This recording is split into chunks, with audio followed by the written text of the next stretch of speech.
Welcome to another episode of Silmarillion Sessions. We're your hosts, Dr. Mikhail Thompson, Mr. William Lasseter, and today we are discussing the return of the Noldor. Where are they returning to? Returning from? I don't quite understand why it's titled that way, honestly. But they, because they all left and went back into the story again, but I don't think we haven't stopped talking about them since they've been introduced. But in any case, here they are arriving to Middle-earth, and I suppose that's it. They too have gone on a sort of there and back again kind of journey. They're created in Middle-earth, called to the light, go across to Valinor, take their little island boat, right, pulled by Ulmo, and they spend however many thousands of years in Valinor, the Blessed Realm, that kind of stuff, and then, well, there's this Silmaril thing, kinslaying, yada yada yada, and here you are, with a vast tribes, massive, with a cast of thousands, emigrating with Yul Brynner across the icy Helcaraxi, and arriving in Middle Earth with a chip on their shoulder. And that's the scene, my friends. That's the scene of our play. Mr. Lasseter, why don't you take it from there? What do we want to What do we want to see in this chapter 13, right. Return of the Noldor? What's some of the key stuff that we should be focusing on this? Well, if you recall, I think last time we were talking about how these were notes for a long poem that he was going to be writing. And you have to picture in some ways this whole thing done in a poetic epic style, which is kind of hard to conceive for a modern writer. Kind of hard to conceive that anybody would spend that time doing that actually in the modern era. But there it is. And given that in the poetic epic style, you frequently would have events occurring and then doubling back and restarting the narrative, so to speak, from an earlier spot. You see a lot in Irish literature, for instance, and in Anglo-Saxon literature. So part of what we're seeing here in this chapter, which is a distinctly codex way of doing things, prose way of doing things. In this chapter, we see, on the one hand, the conclusion of what was being talked about before, which is these Noldor coming across, as you said, the Helcaraxe and into Middle-earth again to pursue Morgoth to get the Silmarils back. But then you kind of double back and you say, and then from the perspective of the elves that were already here, this is what it looks like. And it is a little bit confusing to readers, and I think that a lot of people that say, "Oh, I couldn't get through the Silmarillion," or there's difficulty with getting through the Silmarillion, is because so many of the idioms that he was beginning to work into his story are outdated. I guess you could say they're ancient modes of doing things, so hard for people to get at, so to speak. There is one thing I think first to note here. Okay, so the first thing to note is that he does say that all the elves of Beleriand were filled with wonder and with hope at the coming of their mighty kindred, who thus returned unlooked for from the west in the very hour of their need, believing indeed at first that they came as emissaries of the Valar to deliver them. So the elves of Beleriand, we've talked about them and the creation of their citadel and their fight against Morgoth. And then all of a sudden, lo and behold, this host of elves comes out of nowhere, and most of the elves of Beleriand are like, "Hey, they're here to help us. That's fantastic." It's like they've come in the morning sun, riding with help to stop the assault, which is you'll note a frequent theme in Tolkien's later works too. That's their perception. Doesn't turn out that way, but that's their perception. And so you could start this whole Return of the Noldor from that perspective. Well, that's a very good point. And then you've got that other perspective, because just to recap, that's Eru or not Eru, but Elwë Singulo, right, or Thingol, right, is the king who set up camp and really has this kingdom, which is we get to know more intimately as Doriath. But they've been there, right? We've been hanging out with the Noldor over in Valinor and all the shenanigans that Feanor and company have been up to. Meanwhile, Thingol and company have been having their adventures in the wild east, I guess. They've been in Middle Earth and under the reign of darkness, potentially. I mean, essentially at the pushing back the darkness at the the frontiers. You get massive poisonous spiders, in the Shadowlands just outside of the girdle of Melion and all of that. So they've been there. So yeah, from their perspective, I could see, the Noldor arrive. Hey, wonderful, isn't it great? You guys are sent by the Valar, right? And they kind of look at each other. Yeah, yeah, sure we have. Yeah, we've come here to offer you some Yeah, protection. sure. Yeah, you right. know, and and I'm glad you mentioned that point about, again, calling back, like we said in the previous episode, about the fact that in many ways, what we have as the published Silmarillion is the Cliff's Notes for what would be a poetic epic. Because, to be honest, the first three and a half pages of this chapter reads like it's just a really dry, prosaic description of geography more than anything. Like, this thing happened, this thing happened. It's like maybe the screenplay for a montage. Like, okay, let's show this scene, let's show this scene, let's show this scene with a nice catchy tune in the background driving things along. But it doesn't have a lot of story at first. It doesn't feel, it's not until we get past the break, or maybe even the second break in the chapter, the way that it's laid out in the Nathsmith illustrated published edition. You've got Right. till you actually get some names and action going on. The Silmarillion never has a lot of dialogue, plot like that, but it really feels rather dry at first. But if it is just his crib sheet for putting together more of a poetic epic, that makes sense. Understanding the kind of literature that we're looking at, I think, is an important part to lay the groundwork as we approach a chapter like this. Is we have to situate it right to know what is the kind of thing we're looking at, and that is maybe like reading the first draft of the libretto of what becomes a rock opera later on, right? That's the kind of thing we're looking at. It's not the full production, Right. but the the notes about the scene changes, the set, where's this going, who stands here, who stands there, before we get into some of the perhaps more evolved, the more developed engagements between some of the different characters and their development, which we certainly do get in this chapter. I, I think the opposite could be seen, or Apella could be seen in Shakespeare's Right. works. Shakespeare is all dialogue, and there's very little stagecraft or description of scenery or anything in there. And so you have to do the opposite with him and flesh that out in That's order to put on true. a production, so to speak. I think it'd be a great challenge. It'd be a great challenge for some fan somewhere to flesh out dialogue for this work. I'm kind of surprised nobody has yet done so, but there's a lot of passages in here that could be fleshed out, and put dialogue in there, and more description of territory, than is actually in the work itself. And even a bigger project, I suppose, if you were poetically inclined, uh, you could take this and make it into a fast poetic work of some sort. So there's a challenge for In anybody in that's Quenya, up for it. preferably. Go for it. In Quenya or Old Yes, Gothic. preferably in Quenya. Right, exactly. Yeah.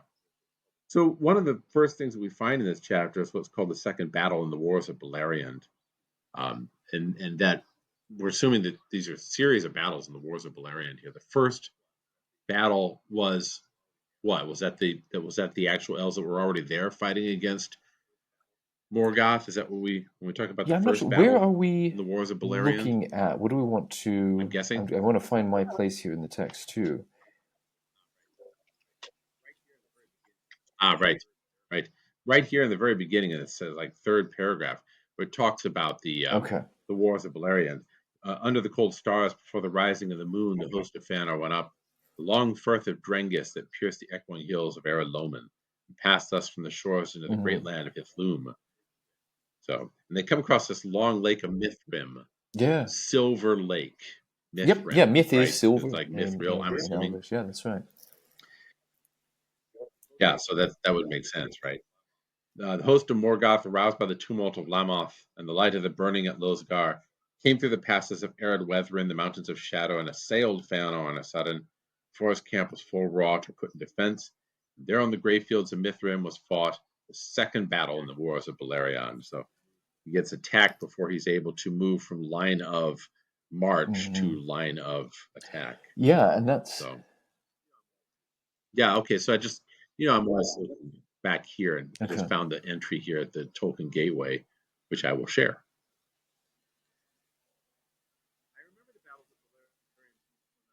I remember the battles of Beleriand from when I was a child. Actually, I remember there was a whole D&D set, Dungeons and Dragons set of play Yes. for Yes, I had that. Tolkien. Oh And yeah. it had. Yeah, no, I had this. I had Do you that. remember the I know similar what you're thing, or am talking I about. just crazy here? Yeah. Okay, so okay, Right. right. So one of them was the battles of Beleriand. I remember that business. So, and it says the Wars of Beleriand, also known as the War of the Jewels or the War of the Great Jewels, referred to by Elrond and the Hobbit as the Goblin Wars. Oh, that's interesting. Were a series of great conflicts throughout the Elder Days, pertaining to the vain attempts of the Noldor to reclaim the Silmarils from the Dark Lord Morgoth. Um, that I Hmm. never put that together. That the Goblin Wars that are referred to by Elrond Like Orcrist when Bilbo comes to Rivendell and they're yeah, exactly, and they're looking at the swords, Orcris mhm. and Glamdring, the foe hammer, and he's naming them. He says these were great weapons of the Goblin Wars. So if that's the case, well, whoa, that's a that means that Orcris and Yeah. Glamdring are I mean, we really, know they really, go back really to ancient. Gondolin, I would but assume that. if this is true, at least the first two wars of Beleriand, they're way before Gondolin. Like Gondolin has not been founded yet. Like Gondolin hasn't even been established, and it lasts for a long Right, time as a nice little right, Benedict option, enclave in the mountains before it's finally betrayed and destroyed by Balrogs. But that means those swords exactly, right. could be potentially even earlier, like to the tune of 1,000 years. Huh. That's pretty impressive stuff. So, Yeah, and I mean even that's that like knife, that finding sting, a he names dagger it later on, and saying, is "Wow, possibly that'll do. this goes back to I don't know, the time of King Arthur," and then finding out it really goes back to you know the glorious civilization of Catalhoyuk or something. It's like, whoa, okay, well, this is really old. Yeah, right. Yes, an ancient sword from Katahayak, right, Right. or from ancient Egypt or something, Yeah, and it's he still operational still because it's is and operational. That's it's pretty interesting because impressive. that's the kind of thing, of Cool. course, that Beowulf finds in Grendel's dame's lair, right? This sword from the giant wars, the Jotun. That's right. That's right. That's ancient of days. Right. Yes. Yeah. Yeah. That giant sword that Yes. it has the depiction of the flood on it, and he Now, uses it to destroy uh, Grendel's dam in the poem of and Beowulf. why does it Yeah, have the it's depiction of the similar to flood? that. We are getting ahead of Similar ourselves, to but I've that. just got So to go on we're that getting because ahead of the ourselves. depiction of the flood on that sword that Beowulf finds to slay the monster. Why would a sword from that was used to slay the giants have a depiction of the flood? Because the flood is how God solved the situation of the giants, right? That's associated with basically the washing away of the Titans and casting them down into Tartarus, right? That the great monster men, giants, or whatever, would destroy them in the flood. Now they rise again. Others rise again later on. He has to destroy them in the wind flood, which most people in the West don't know about, but it'll come up again. But there's a flood of air, right? We had a flood of water, and then there's a Oh, flood of air. yeah, I haven't This is heard of what that. takes down Babel ultimately, and a few other things when they invented the worship of fire. But that's Okay. very interesting because I mean, why? Because I love Beowulf and I'm really interested in geeking out in little tiny details like that. But that tells us something about the swords that are found in the Hobbit, right? Orcrist and Glamdring. That's this kind of connection. There is a mystical power that Bilbo is vaguely aware of. Like he's faintly aware. These are pretty cool. They glow in the dark and they're like old and stuff, And that's what the perspective that we get in the Hobbit, because that's written from the Hobbit's perspective, right? A simple country bumpkin. It's great. It's wonderful. It's what it is. Right. But this reveals to us, for those who have the eyes to see, and as you rightly pointed out here, that there's something much, much richer with a deep history here. That those things are potentially very, very powerful. They would be wrought by the same people who wrought the Silmarils, right? These are the Noldor. These are the guys who Mhm. made the Palantiri. These are the guys who everything.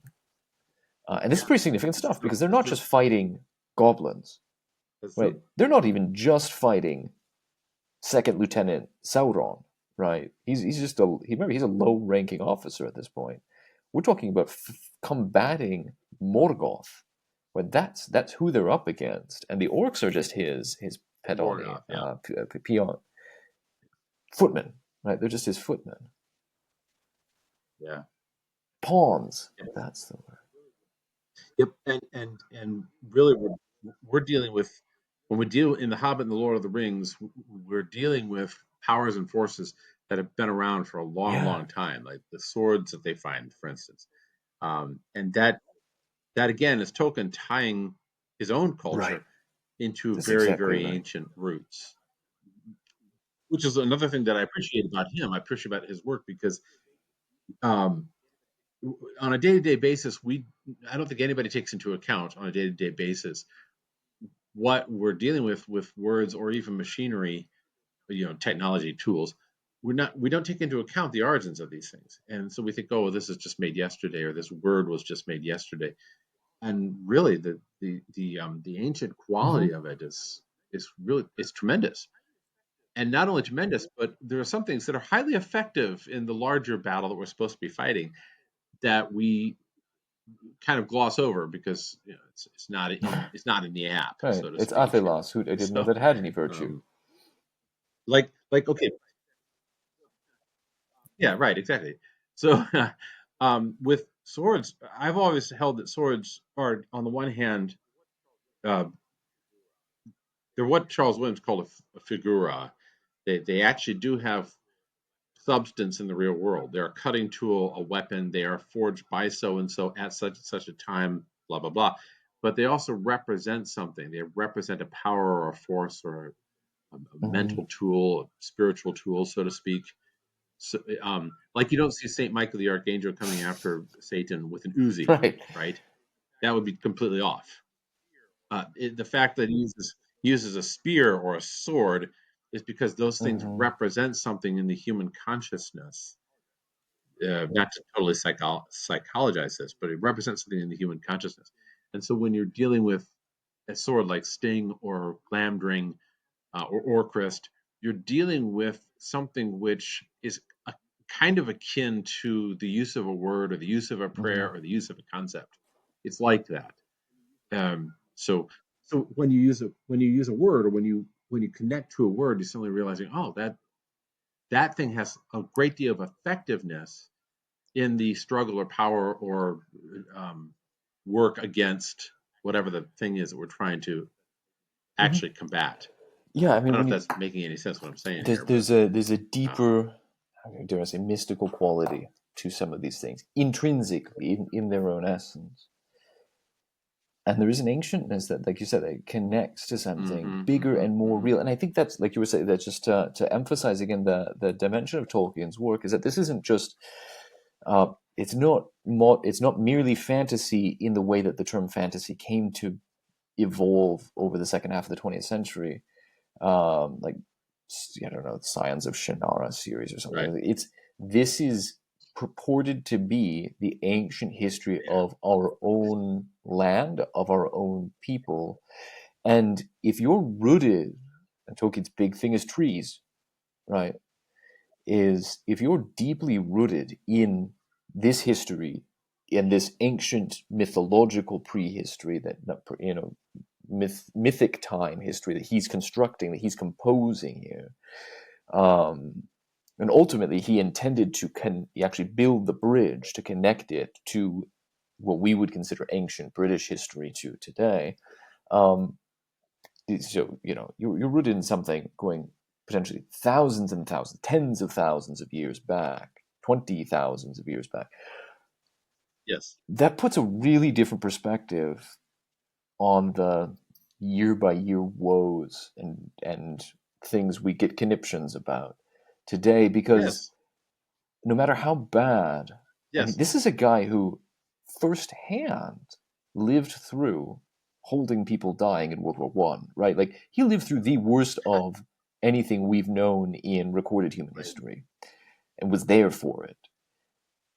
And in writing this, he's trying to show, and he's probably, coping himself with these realities of saying, even all of that, like, well, man, we've survived more, right? Every human death is an unexpected tragedy, and yet also there's this reality that we are still somehow connected to this much deeper, richer, ancient, before the dawn of time kind of history that has been this fight of light against the darkness. And what seems like really drab Absolutely. prose Absolutely. can actually be quite rich when we see what's being described behind the curtain of the mere text. Yeah. Yes, it's that we have the phrase, Mm-hmm. "You've lost your roots," or "Get back to your roots." And I think that's a very, that phrase alone conjures up these ideas of trees and forests. And what we only see the surface thing, we don't actually take into account the fact that our culture, the things we're dealing with Mm. around us, do have these very deep roots, for lack of a better word. I think that's what makes the best critics, the best cynics, the best poets, is that they see things Yeah. happening in the modern thing and they put them into their perspective, sometimes with a very jaundiced eye. I mean, you can't look. What was I laughing at the other day? It was Mm-hmm. KFC, right? In America, KFC. KFC used to be Kentucky Fried Chicken, but they took that out when they went more national because they didn't want it to be Kentucky, and they lost the rights to the formula, blah blah blah. And they used to have this kindly old white-haired Right, Colonel gentleman, Sanders. Southern gentleman, on there as their mascot. I think he may be still Colonel Sanders, right? But all that kind of got scoffed at because he became a meme and blah blah blah. But I don't know. For me, I was just laughing at it because I was like, now we have KFC McNuggets that are processed food. It's just this cheap It's kind of not the knockoff bucket from of fried the chicken original that you. roots. Get back to your roots, man. Make real chicken. It's just kind of funny. People go down and get a bucket of fried chicken, and they don't think about how all that ties back to the old South and ties Yeah. back to that old culture from the 19th century and that way of eating and that way of living, blah, blah, blah. So, I. and even further, Yeah. Scottish roots for most Southerners. So, um, anyway, it's a long way around of saying that we're looking here at the origins of things that are definitely going to show up later. This idea that the what was it, the war Mhm. of the goblins, the Goblin Wars, was actually this business, the Battle of Yes. Beleriand, one of the battles of And a Beleriand. significant thing, and That's I just was kind of saying another significant aspect of that so. we prone to overlook if we didn't mention it is that the fact that there's a significant shift in the text, not just from mythic time to historic time, as we've mentioned in previous episodes, but in this specifically, they're arriving in, like, it's a battle of Beleriand. Where's Beleriand? In Middle Earth. That is this Midyard where we live now. Everything that Right. we've read up to this point that took place in Valinor or in the Blessed Isle, Elvenhome, all of that gets removed from this Earth. So none of us have ever been there. But these battles are taking there. These are things that are Mm. imminent to us, or they can be if we access them, because they're taking place on this planet, right, where we still live today. These are things that on Yeah. this So ground yeah, somewhere, I don't know, Daggerland over the North Sea is where these battles are putatively fought. yeah. Oh, that's interesting because they probably had that. Yes. So where did the current conflict say Pick one. in? Well, take our current conflict between We have so many you right know now. yeah, pick one, okay? It had its origins in World War II. Where did it have its origins? World War One. Where did it have its Napoleon, origins? Franco-Prussian War. Where did that have its origins? right? Go back and back and back and back and back.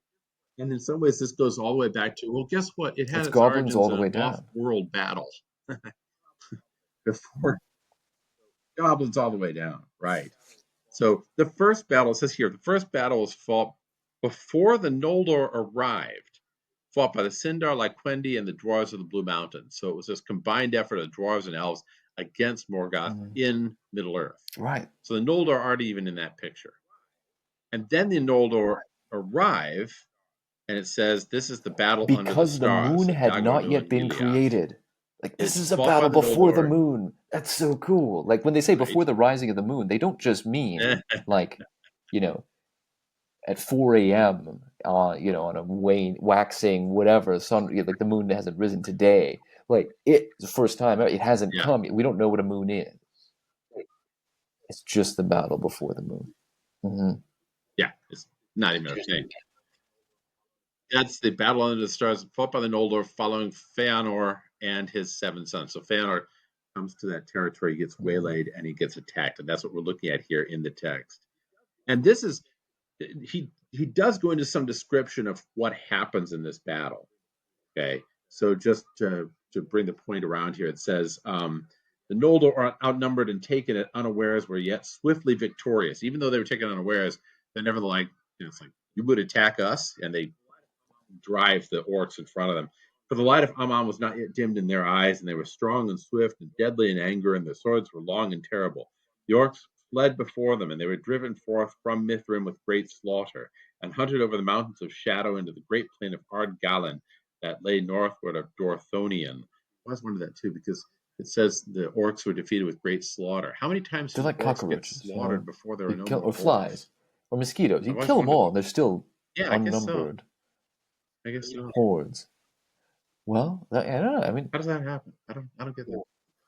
The orcs go back to their and little they, orc right? They homes talk and back. to their I little wish we orc didn't have to wives. fight anymore, but that's They how it breed is, more honey. little orcs. So I brought home some Kentucky Fried Chicken. Here's a bucket. That's right. You said you Meat's back on the menu, kids. exactly. Yeah. They're the armies of Morgoth that had passed south in Vale, Sirion, and beleaguered Círdan in the havens of the Falas, came up to Yes. their aid and were caught in their ruin. So even more orcs fighting elsewhere.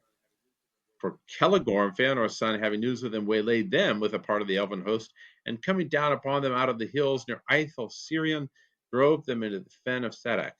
Evil indeed were the tidings that came at last to Angband, and Morgoth was dismayed. It's pretty So impressive. You Morgoth just hasn't made joined the Satan, though. battle I mean, here. He's that's just sitting there getting the news. good It's on like, you, mate. dang. Yeah, right. It was like Macbeth sitting there in his tower being Tell me like, no more send me lies. no more messages. Right? So yeah. 10 days that battle lasted, and from it returned of all the hosts that he had prepared for the conquest of Beleriand, no more than a handful of leaves. Yes. He prepared a conquest of Beleriand army. This is supposed to be like the Greeks in their great attempt to take over what was the island Yeah.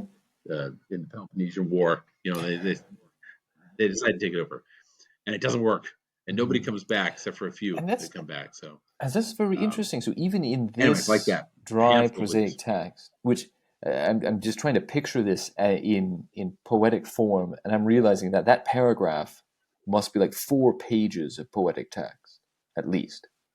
If you were to render that, and then he did slay and slay greatly. And if you're going to do it anything like Homer does, you Yes, get 25 different yes, names, their backstories, and how they were killed, and that could fill out. But yeah, what this means is that the Noldor arrived, as it were, in the nick of time. They weren't sent as emissaries by the Valar, and yet, and the only reason they're coming is because they're in fact rejecting the Valar, and they're like willfully rejecting the will of Iluvatar and the call to repentance.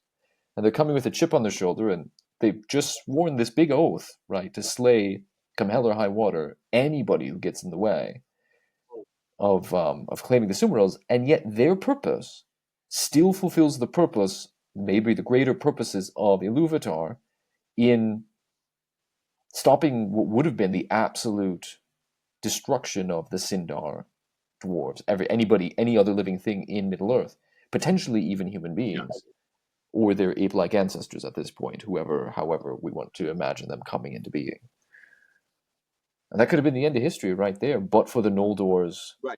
So naughty behavior arriving, putting them on the scene right in the nick of time. right, they didn't need to come back into Middle Earth. They probably shouldn't have come back into Middle Earth. They came back into Middle Earth for like a lot of the wrong reasons. But it turns out that they're coming at that time prevented an absolute Yeah. swamping of Middle Earth by That's just Morgoth. crazy. Yes, right. Yeah. So, and then we get this. This is kind of neat passage here where he brings up one of his most iconic characters, like no, most iconic species, I should say. It says, Feanor in his wrath against the enemy would not halt, but pressed on behind the remnants of the orcs, thinking so to come to Morgoth himself. Aha. And he's chopping down guys. And thus it was that he drew far ahead of the van of his host. And there's an odd thing here that I find in a lot of Tolkien's battles. This happens in the Battle of Five Armies too. That he'll have descriptions of the armies fighting with one another, and then and those are general descriptions. And then he has a single individual like doing Homeric levels Yeah. of activity, which is it's a kind of an interesting, odd combination of the two styles, so to speak. I mean, I suppose that's the way it is, right? You get the occasional character who does remarkable things in battle. The Yeah. Spears character from the Band of Brothers And who he runs all the through the way German back. lines or whatever it is. So Yeah. I suppose that's the way it is. But yeah, right. He runs all the way back. Yeah, but it is also interesting because in Homer's works, you frequently would get these movements of battles, but then you have a whole Yeah. passage devoted to one guy, Agamemnon, or Menelaus, whatever it is. And so anyway, so he pushes forward, and that's where he meets this character, the Balrog, right? That seeing this, the servants of Morgoth turn to bay, and they're issued from Angband Balrogs to aid them, and particularly one named Gothmog. Yeah, and Feanor meets his end with Gothmog. Feanor was surrounded with few friends about him. Long he fought on, and undismayed, though he was wrapped in fire and wounded with many wounds. But at the last he was smitten to the ground by Gothmog, lord of Balrogs, whom Ecthelion after slew in Gondolin. So you get this vision that even this guy's not going to last too That's long right. because he'll get killed eventually. His sons come up at that moment, and Balrogs left him and departed to Angband. So Yeah. let's talk about Yeah. Balrogs for just a minute, shall we? What are these characters? These are really They got interesting wings. characters. I find them interesting. I'm a pro And wings guy. yeah, what is that? That's interesting. I'm pro wings. You I'm a are pro wings wings? party. Okay, Aliast. right. Why? Tell me about But wings. not like bat wings, But I think Why? wings of smoke, something because they have them. Damn it, you because if you've ever stared one down, it's because these great monsters, they're massive. These Balrogs are massive, metaphysically massive, right? In the way that they're physical, the physical geography of them, I don't know, the physical anatomy, they're not merely bodied creatures, right? Because they're of the type of thing, of Maya, right? They are these demigod creatures. So they're not like orcs, they're not goblins. They're not they're not even like great spiders. They're maybe closer to Shelob, or not Shelob. They're maybe closer to Ungoliant than they are to Shelob, right? They're in the sense of they're these deep they're spiritual beings of some sort that have a sort of body, and in that I'm sure they've got a body that is not, and I think this is the beautiful thing about how there's among there are literally dozens of us who argue about this, right, or whatever it is, but why is there an argument about this? Because they're not consistently shaped, right? They're not constant in form. Even a dragon is constant in form. Balrogs, on the other hand, are not a created material creature. They are somehow one of the, albeit lower, powers of the universe, something of the order of archangels of some sort.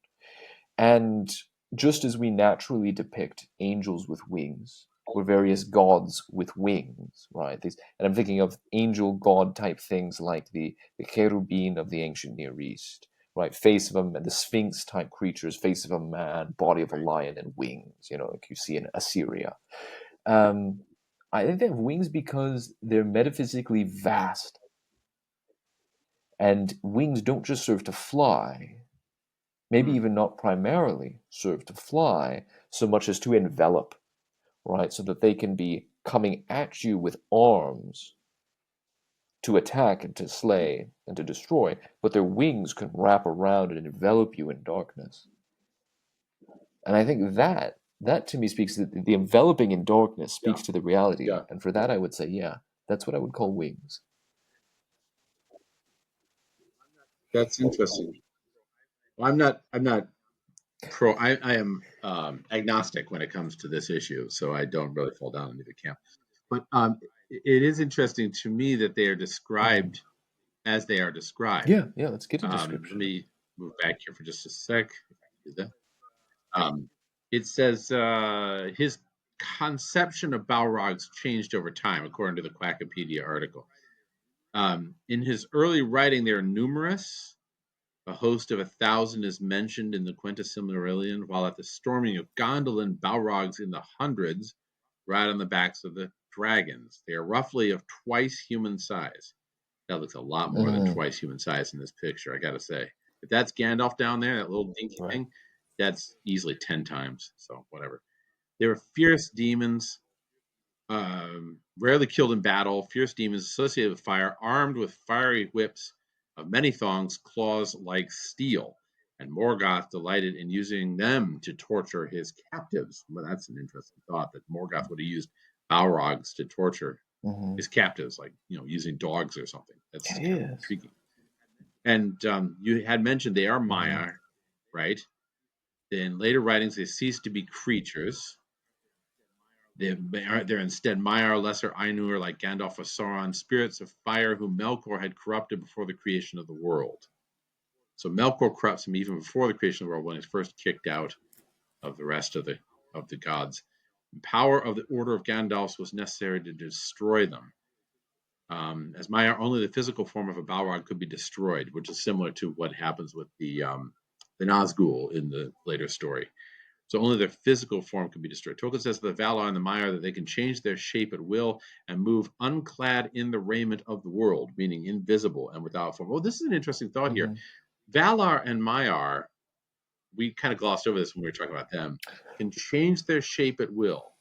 And we see that especially when Melkor comes as the gift giver, Anatar, the attractive form, so to speak. We see it to some degree, I think, with Sauron. We also see stories. Gandalf do it. But so too right? Even when he's telling Bilbo, you need to give up the ring, yes, he right? grows bigger and taller and darker, and there's thunder in the room, that kind of thing. Yes. Which strikes us should I don't think we pick up on it, the fact that it's still a hobbit hole and it's still rather short, but somehow the space gets bigger with that, and so he's able to bend space. I mean, he's clearly not an ordinarily bodied creature, so that is described, and I thought actually fairly well done in the film. If I Jackson's thing, that's it up. Yeah, that was pretty neat effect. But he also changes later after he's fought the Morian Balrog, and not just his clothes are changed, but his very physical appearance has changed. So that may or may not be due to his own choosing to do so. It may be an elevation of his spirit or something. But nevertheless, he no longer has weight at changes that point, as we're told. Form. And I think that right. I think that even Saruman changes form, or is hinted at changing form. That's true. And traveling about him in his territory. So it does seem to happen frequently. And what it does seem to get at is that the people in Middle Earth perceive the Maiar and the Valar one way, but really they are using those forms almost like masks to how hide it was behind. mentioned earlier in the Ainulindal, the Valaquenta, and we did discuss this a little bit. Like there's probably about a year ago at this point. That they wear, not that they have bodies like you and I have bodies, but they wear these forms like clothing that they can don or take off at will. And he mentions that in the Valaquenta. That could be unpacked much further. We were talking about masculinity and femininity of the different Valar. It's not as though they have bodies like we have bodies, or biological sex in that way. And this would be a further elaboration of that same principle from a different angle. The Valar and the Maiar can have this it's not so much shape Yeah. shifting in the way that Bjorn changes his form. They don't have a material form. They merely are robed in visible bodiness, but it's not so fixed. Robed in. Yeah.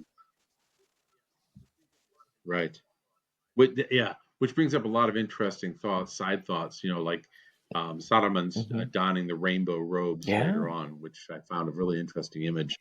Um, but the thing that comes to mind immediately there is that the Valar and Maiar changing their shape is a little bit, well, no, the ring of power in Lord of the Rings, which allows a person to sort of move behind the curtain of the physical world in the realm of shadow, is like a corruption of that ability to Hmm. don a different form in a way.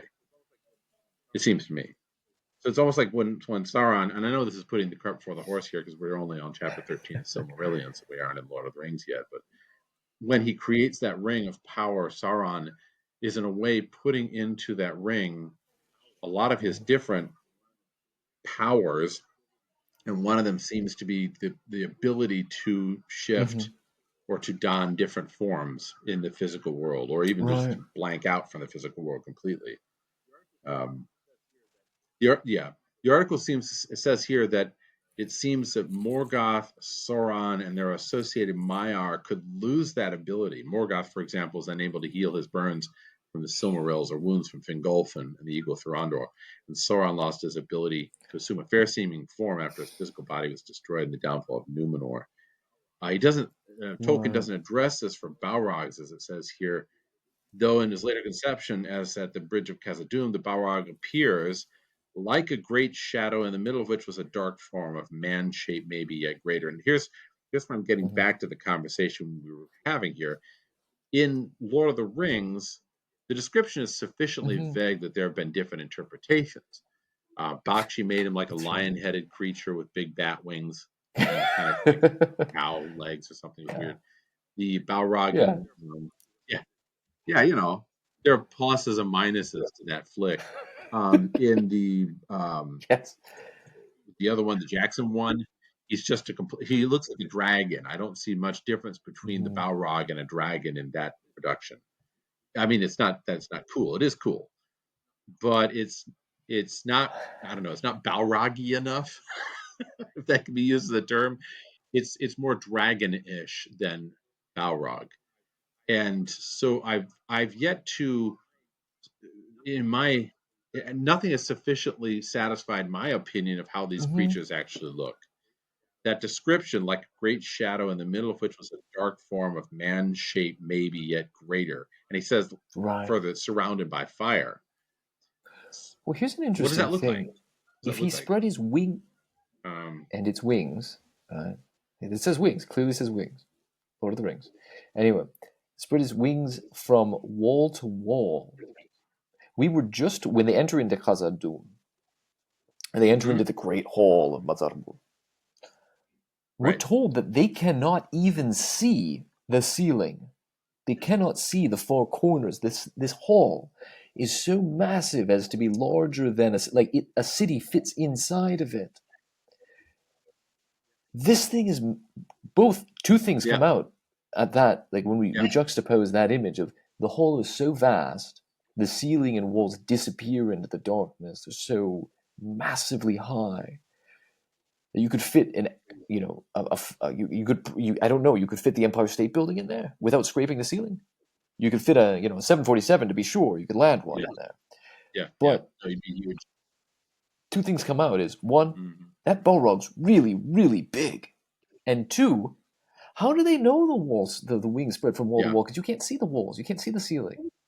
So there's a greatness that's perceived Mhm. beyond the apperception of sight. There's a massiveness to the thing. Yeah. And that Yeah, and that may be where the ambiguity comes in. I mean, the article says here that whether Balrogs had wings, if so, whether they could fly, is unclear. So the article here is Hmm. suggesting that it's not decided one way or the other, but it may be that what what we see in these creatures is something that defies the perception of those trying to Exactly. chronicle what they actually saw.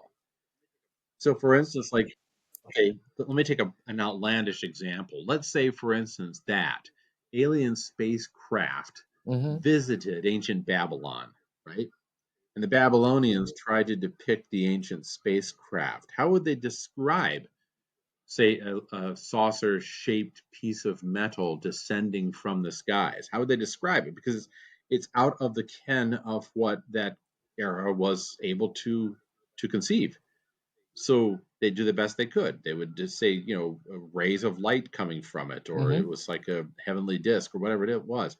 That's where you get that book, The Chariots of the Gods, I think, by Daniken, who suggests that all these Mm-hmm. ancient things are aliens visiting us. I don't really put a lot of stock in that, but I think his suggestion comes from that attempt to describe something that Well, right. I mean, defies but the let's look at normal his. way of thinking. Okay, it was just like When we Ezekiel when talking about he sees an angel. well what yeah, It was just like yeah, that's what I was gonna say. okay. So Yeah, I I was saw gonna this say, yeah, thing, and go ahead. it was like wheels that were spinning, and they and it was covered with eyes, but also covered with wings. Okay, stick with me here, and it has a face of a lion, and a Hmm. face of a man, and a face of an eagle, and of an ox. Okay, and then it would move kind of side to side ish or back and forth ish without changing direction though, and it was also made of fire. Okay, and there was this guy like a human, but made of molten Yeah, bronze. Like I hope you're with me now. Like he's trying to give visible form descriptions to the non-visible but yet somehow spiritually yeah, perceptible reality of these celestial beings, these powers of the universe that form the throne of God, who himself is undepictable. Like, well, you know, right, right? It's a ball of fire covered with eyes and wings. Don't be afraid. It's okay. you right. know? Yeah, you're right. Fear not, right? Yeah. So the best thing you can do is use imagery that he had available and that his Mhm. audience had available to be able to try and capture what he saw, which is really, I mean, that's the act of language in general, is that we use words to try and capture what we see or what we conceive, because otherwise we don't have any, call it an interface with other human beings. I couldn't do what I'm doing with you if I didn't have some means to interface Mhm. between my Mhm. brain, my soul, and your ear and soul. It wouldn't. There's no way to do it. So we have to use a certain language, a certain parlance, or series of symbols and codes.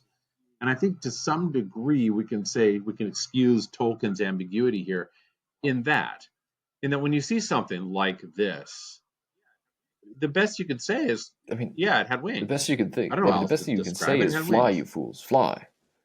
Um, Like you can't face it. Get the hell out. get the hell out of Right. here. I don't know Exactly. whether it How has many wings or tentacles not, does but get out clearly of have? here. Why wasn't Yeah. sticking around to count Yeah. them? Uh, You know, it's right.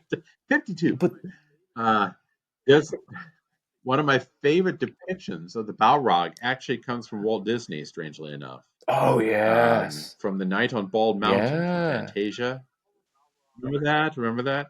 It doesn't call him a Balrog. It doesn't call him anything. He's yes, pretty obviously a satanic power. And when he folds yeah. his wings up and becomes the It mountain is. again, which is a That is classic good. scene. I love that scene. It's good. But there is a there's a moment where that character in that movie lifts his arms up to the sky and his wings kind of go up with him and the Yeah. fire's licking all around his body, and it's like, gosh, that is a Balrog. Yes. That is an image of a Balrog. I mean, why not do that? But let's see. The only other possible conception, which is a lot more boring when you try to put it on screen, is Hmm. of just a man shape, Hmm. enveloped in shadow and fire. And I have seen some depictions that look kind of cool that I would think, well, that's kind of a Balroggy shape. The wings there being um, Yeah. far more like shadow wings, like we were describing here, or fire Hmm. wings than actual bat wings or physical wings. But I don't know, how do you depict that? One of the things that occurred to me when I'm reading about Gothmog here is that Tolkien was probably drawing a great deal from artwork in the medieval era. So that's my guess, because the medieval era was really chock full of images of demons. Mm-hmm. They knew what a demon looked like, so to speak, and they had them all over the place. So these depictions of demons were not the nice little demons that we have. They're misshapen. They're lizard like, frequently looking like this one here, looking like something of a starvation victim. Mm-hmm. There's that famous one of the gargoyle Yeah, and shut Notre on Dame. Notre Dame, Yeah. or this one of the battles worn heaven. Where you had like combinations of things, like it looks like a fish, Oh, especially if you moth, go human Hieronymus combination, Bosch. things like Yeah. that. Bosch, yeah, he certainly had Yeah. demons in mind, didn't he? Yeah, here's the one from the Right. ancient medieval, Well, Dante. Dante any has I was gonna this, say any of the which Dante he again. Dante was, was yeah, wonderful he with describes words. this kind of stuff very well. I was gonna say any of the Gothic cathedral portals, right? The grotesque embellishments, or the capitals of some of these columns, they Hmm. show very well aspects of very spiritual realities. Let's just say that. Um, and they're not definite. They're not definite shapes that we would Hmm. see in this world. Hmm. Like they don't fit the norms of our physics. And that's precisely the point. No, no, they don't, and they also don't. They're not psychological powers you can explain No. away or deal with by lying on a couch, which I find really interesting too. Balrogs are not something you can just, on the one hand, say, well, this is because my Right. parents didn't give me enough candy when I was a child. I have a Balrog. Nor can you say, well, this Balrog can be explained away and medicated away. They are creatures that are they're imminently hostile Mhm. and imminently Right. anti-human, like antithetical to human, And or elf in this case. So when we see them, that's right. what Gandalf says. Like, you guys can't And we handle see this.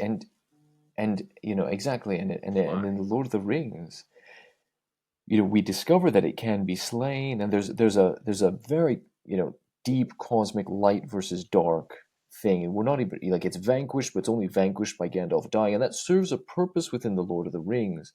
We even hear in the Silmarillion, just as we're told, Gothmog, the Lord of the Balrogs, that Feanor is finally overcome by the consuming fire and darkness. It's a Mhm. fitting end to Feanor, right? Because his own nature, he's confronted in many ways with the inner core of his own nature, right? Fiery darkness, and is finally consumed by it. But Mm. even there, we're confronted for the first time with a Balrog, and it's no accident, I think, that we are immediately told, and he was defeated. Ecthelion went and cut his foot off, and then he fell over, and then he was slain and died. Right? Yes. That even that can be Yeah. slain. Even that can be slain with the right at the right moment Hmm. for the right person for the right purpose, but not the purpose of the person, but in the greater purpose of the symphony, right? The Eino Lindale. Yeah. Yeah. Yeah. Yeah. Yeah. Looking at names too. This is again from this article on Gothmog. It says here that the original version of Gothmog was Really? Kosolmot, son of Morgoth, Ogris, Fluithuin, or Ulbandi. So in other words, this creature was in an original version begotten by Morgoth and an ogress, which is taking it back to a lot of these earlier Hmm. stories from Norse mythology. The son of a, or the child of a god, one of the gods, and say one of the giants or something like that. But Gothmog, it says, is the Sindarin word for dread oppressor, which I like that, dread oppressor. Hmm. It's a good name for him to carry around. And Kosomot is often considered his Quenya name. And Um, the Quenya I was name going to say, list and has followed kind just of another version etymologically, for years as Kosamot well. would mute into Gothmog in the common tongue, and so the S becomes a TH sound, the K becomes a Oh, okay. G. Yeah. Um, in fact, if you were to, yeah, yeah, yeah. I mean, we see that common in a lot of languages. Italian, for example, something in the north might be something like Kosamot, but down in the south it becomes, once you cross there's a certain linguistic line you cross down, it would become something more like Gothamog. So that would be the same term. Let me ask, what do you think is the connection? What do you think is the connection here between Balrogs? I mean, the connection between dragons, Balrogs, and spiders. Yes, And aside from the fact that Tolkien just didn't like them, I what is mean, the so a connection dragon is a between dragon. We have that's a thing. Like we've got a clear category for dragon in our common frame of reference. And a dragon, big lizard, right? And these things exist. Komodo has these things yet, and there's these little desert ones still running around with some of them with spikes and some of them with a venomous bite. The Gila monster lizard in the southwestern United States, Mexico, right? It's got a venomous bite. It's a lizard that's venomous. Is messed up, right? Anyways, it's a dragon. It's a small dragon. It's a dragon. Yeah, And dragons are yeah, bad, right? yeah. Big lizard, venomous. It's got venom. Sometimes that, as a symbol, is changed into breathing fire, but principally that's a venomous thing, because not all dragons are hot dragons that breathe fire. I think that's a category we can grasp and say is, in many ways, at least among Indo-European peoples, a common symbol of an evil, and it's a kind of evil. It's a hoarding evil. When we looked at the Hobbit, I think we have a very clear sense of what dragonness is. In fact, Bilbo the bourgeois bunny rabbit sitting in Bagad is embodying a sort of proto-dragon tendency until Gandalf comes and wakes him up, takes him on an adventure, and he becomes transformed to a gift giver instead of somebody sitting content in all his comfort, just like Smaug is.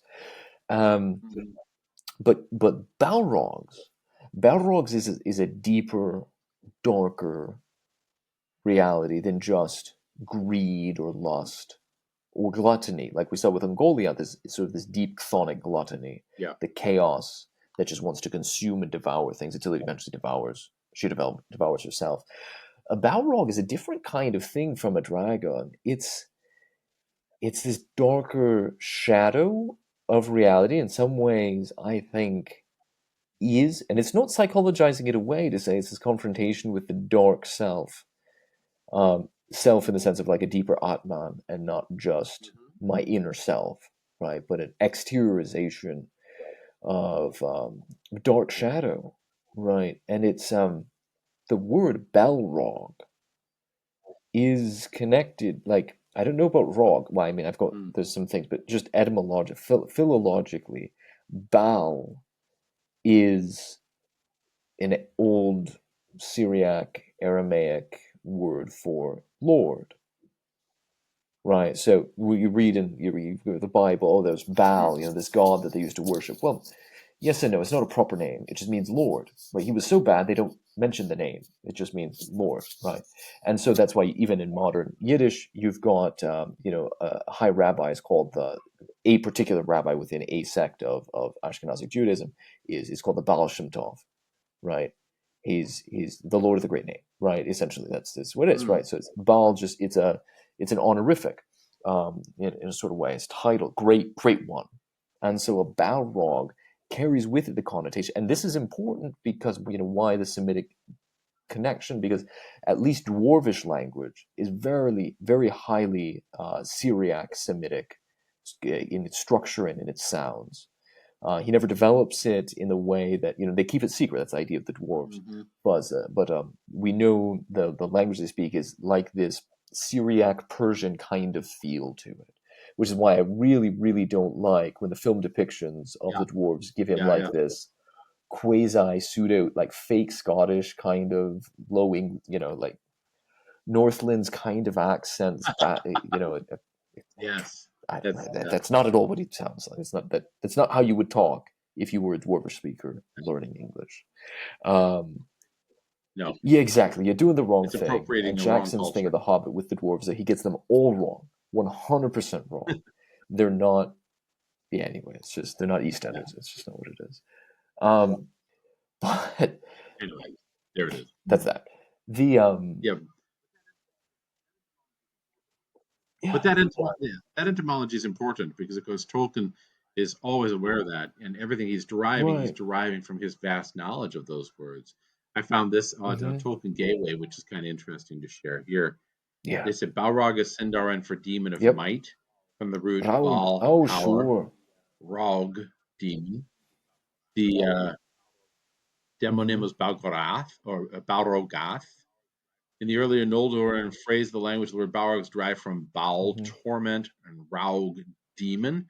So those are his, Noldor and Sindarin.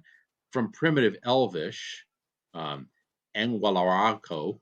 Hope I got that right for all you primitive elves out there. And then it says the Quenya form is Valarauco, and the Quenya from the etymology Sure. is the foremost Malarauco. And that's, it says, list of Old English equivalents of Elvish words glosses Balrog as having the equivalent of Bealuwerg, Bialubroga. Christopher Tolkien notes this. The Old English word contains the elements Bialu, evil, which, as you mentioned, is an Indo-European thing. It goes back to Yeah, these that's evil or right. baleful or um, powerful. Not Werg wolf. Not that. here That's in wrong. Old It's English is man. wolf or outlaw. We get the word Sorry. war. Werewolf is a man wolf. I mean, werg, What is it? werg, warg. Yeah, he has the Oh yeah, wolf thing werewolf there, is a but man wolf. that's not. It's close, but it's not the same. Anyway, yeah. It's plausible, but it's wrong. But it works to get the same point across, right? It's wrong, but the message is true. Um, yeah. Sorry. Right, right, right. Yeah, bastards. Yeah, because Yeah, every translator is a all of traitor, us. right? Every translator is a traitor. So, um, Hmm. and so getting that into this character, the Which is just another way of Balrog or the pronouncing the same Balrauco, letters, by the way. is you get Balrog all and that sense that Balarauco would just be different diacritical marks. The B becomes a yes, right, V and exactly, vice yeah, versa. Bal, Bal, yeah, That's all there. yeah, which all goes back to what we were talking about here with the wings business is trying wings.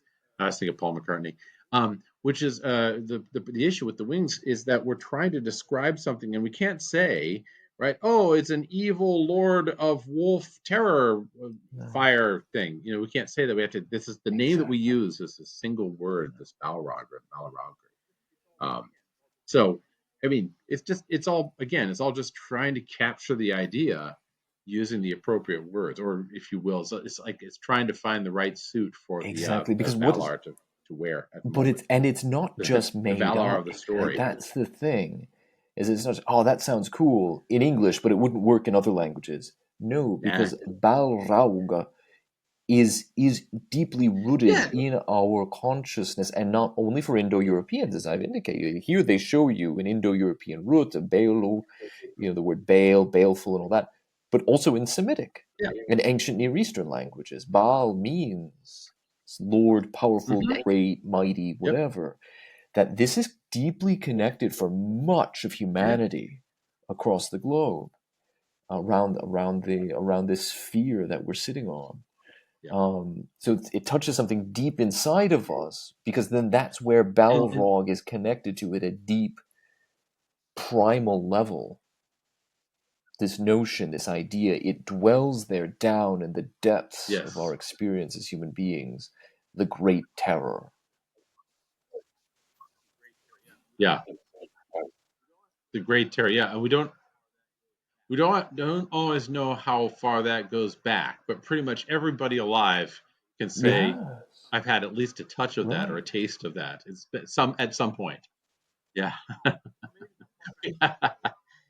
Gosh, it's amazing how far back the roots go. I don't think you ever know, but the words begin to get at it to some degree. We were looking at something the other day, a program on the earlier life and how it developed under the ocean and it began to photosynthesize and therefore crawl up to the light, so to speak, from under the waters.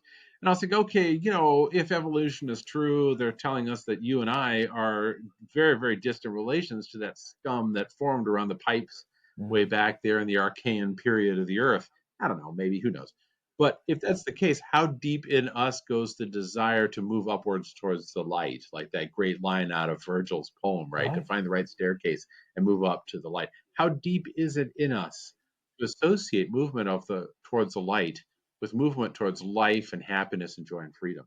It may go all the way back to the Archaean period in Earth's history, Sure. I mean, if you're billions of thinking years. materially, Don't that's know. one explanation. So That's one since we don't narrative. know, But even not thinking materially, I mean, that's, you yeah, would say, instead of yeah, chronological yeah, time of the evolution of matter, you can talk about hierarchical time and the mythic existence of, archi in the yep, pre-Socratic Greek sense. They would all agree, say, yeah, that's a different way of telling the story, but it's the same point that we're trying to get across, right? The movement from the dark chaos to, on a hierarchical scale instead of a chronological scale. yes, It's right, all the same. exactly, yeah, All the same story, you're just telling it in a different tune. yeah.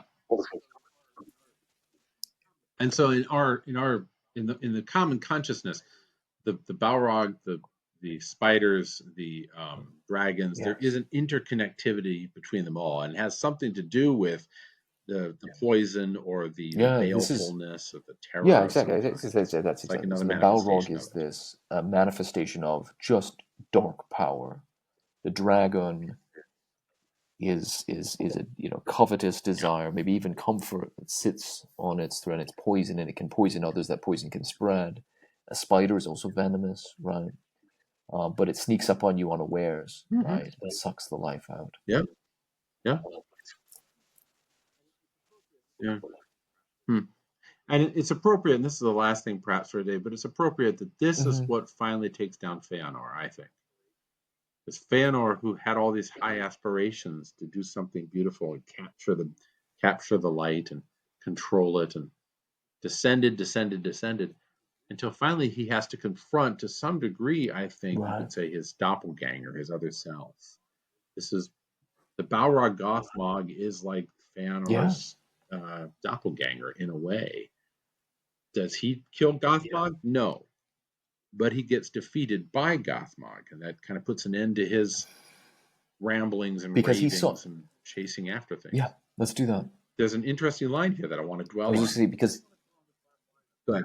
Hmm. Hmm. Well, I just want to dwell on this last line of his death.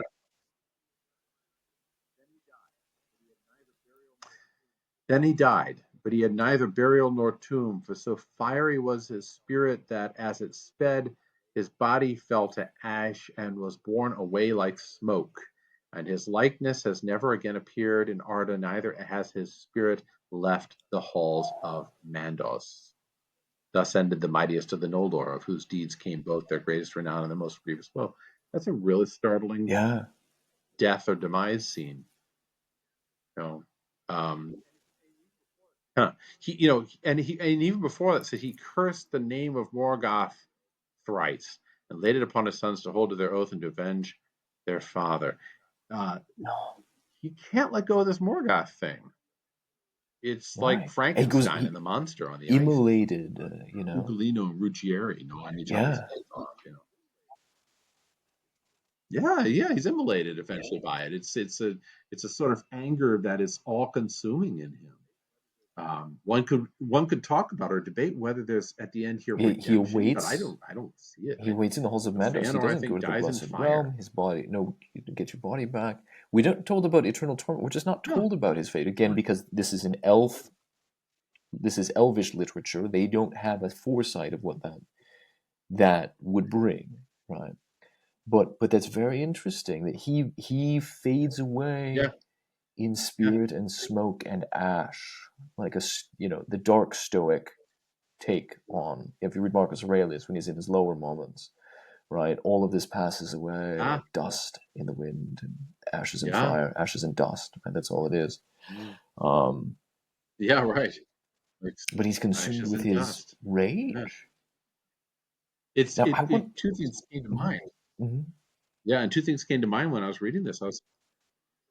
Yes, I was thinking on the one hand of Denethor, yeah, how Denethor exactly. throws himself on the pyre. Just this horrible scene in Lord of the Rings. But the other thing that I was thinking about was when Thank you. Saruman dies, and he rises up like an ash, like an ash plume, and he looks Yeah, towards the west, exactly. but a wind His comes and death, blows him away. Feanor's death Very is similar, I eerily think. similar to Sharky's end, right? To the death of Saruman, and his it's what Sharky's end. what I see too is Yeah. let's contrast Feanor's last moments and Theoden's last moments, both of them, they ride forward, and here we are Oh, with yeah. Theoden's charge, right? The Rohirrim charge fast, and here's the banner bearers, but Theoden outpaced them, right? He rides and he rides, and we're given the imagery of flame, the grass flamed green beneath the feet of of his steed, and he goes and he outpaced them, and he kept charging, and he goes like a spearhead Hmm. deep into the hosts of the enemy, just like Feanor does. But Theoden is not driven by all-consuming rage. He's not self-consumed. He's he's not out there to possess the light. So Feanor charges forward like a spearhead, a lance, into the goblin hordes and confronts the darkness because he sought to possess the light, the Silmarils. He is consumed then by the Yeah. darkness. He meets the shadow self and is consumed by the darkness. Theoden charges forward in order, because he sees the light, he is there to sacrifice himself for the salvation of others, so that others might be liberated from the darkness, because Gondor is a city of light surrounded by darkness. He penetrates in to give up himself for the other, and he's confronted with the dark self, as it were. He's confronted with the Nazgul, right, the king of the Nazgul, and somebody else, and Theoden is slain, but somebody vanquishes the Nazgul, right, who himself vanishes in a power of dust, right, is the equivalent of a Balrog. He's not a Balrog, right, but Mhm. the symbolism carries across here. And that for Theoden, his death is a valorous death. It's a beautiful death. He's not consumed with rage. He dies peacefully, achieving his end, his goal, right? A heroic death in battle. But it's not, you know, he's buried. He's left. His body is laid in state. He's buried in two places, both in the royal tombs of Gondor, and then eventually in the mounds, the boor, the what do we call them, the hill mounds of his fathers, back in Rohan. And so he dies an honorable death, giving his life for the sake of others, rather than his life Hmm. being snuffed out because it just burns into nothingness, all consumed, because it's just his ego finally just Yeah. burns like Yeah. the last bit of ash. Mm-hmm. Yeah, and even there in the Theoden story, I remember distinctly that it said that there was a mound made for Snowmane, the horse, and flowers grew on that mound forever. And Yeah. that is tied to the character of Theoden. The fate of burial place of Snowmane is redolent of the Mhm. attitude or the soul of Theoden in a way. Um, but in this case, you get like something like that stain on the earth that Sharky becomes, or um, an end which is just Yeah. not. He just dissipates. He just goes away, which is odd to me. It's always been odd to me because why is he, as he says here, why is he the greatest or the mightiest? He says the mightiest of the Noldor. You think somehow that the heroic character of the Noldor would somehow be this noble guy that redeems himself at the end or saves And, himself at the end or and something like that. But it's not, and uh, that's an interesting not necessarily point, I so. think, to end on, is that as an elvish work, the elvish estimation of Mhm. themselves as a race, as a species, is not like mannish text, right? A human epic, you got the glory of warrior hero, and he might die, but it's yeah, okay, right? Heroic. The elvish self-assessment, self-evaluation, self-concept seems to be tend more towards tragic, whether destructively Mm. tragic like Feanor, or just the melancholy tragic of Galadriel fading into the west, right? She wins, she does the good, and fades away beautifully, like a beauty that fades with the sunset. But that's the elvish self-concept, very different from a human Yeah. self-concept.